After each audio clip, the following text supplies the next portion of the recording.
Nous allons voir comment changer le fil en début de rang. Donc lorsque tu remarques que ton fil est presque terminé, arrête de tricoter après avoir du coup terminé le rang. Et tu vas parfois avoir besoin de 3 à 4 fois plus de fil pour terminer un rang. Donc fais attention à ne pas aller trop loin et afin que tu aies assez de fil pour terminer. On va utiliser une nouvelle pelote. Donc pour que tu vois bien la différence, je vais prendre une pelote de couleur. On prend une nouvelle pelote et je vais commencer à tricoter de façon classique, donc de la façon normale. En fait, j'ai juste ajouté ma pelote, je remonte. Donc j'ai juste pris mon fil du coup bleu et j'ai fait une petite boucle que j'ai placée sur mon aiguille de droite et que j'ai tricoté comme un fil normal. Puis à présent, je vais laisser tomber mon fil marron et je vais tricoter uniquement avec le fil bleu tout du long.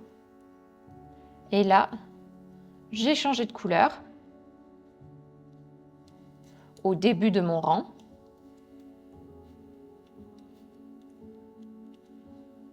Lorsque j'ai tricoté une dizaine de mailles, on va dire, je vais pouvoir faire un nœud. Donc on va dire que là, j'avais fini ma pelote du coup. Je vais pouvoir faire un nœud ici classique. Lâche, hein, pas trop serré. Juste ce qu'il faut pour sécuriser les mailles. Voilà. Et après, je pourrai rentrer le fil plus tard.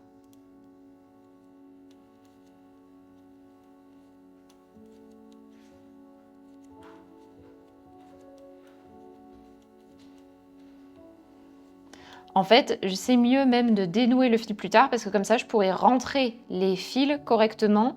Et là, c'est juste pour maintenir le tout en fait. C'est juste pour que je puisse tricoter tranquillement et que le changement de couleur ne se défasse pas. Voilà, c'est tout du coup pour le changement de fil en début de rang.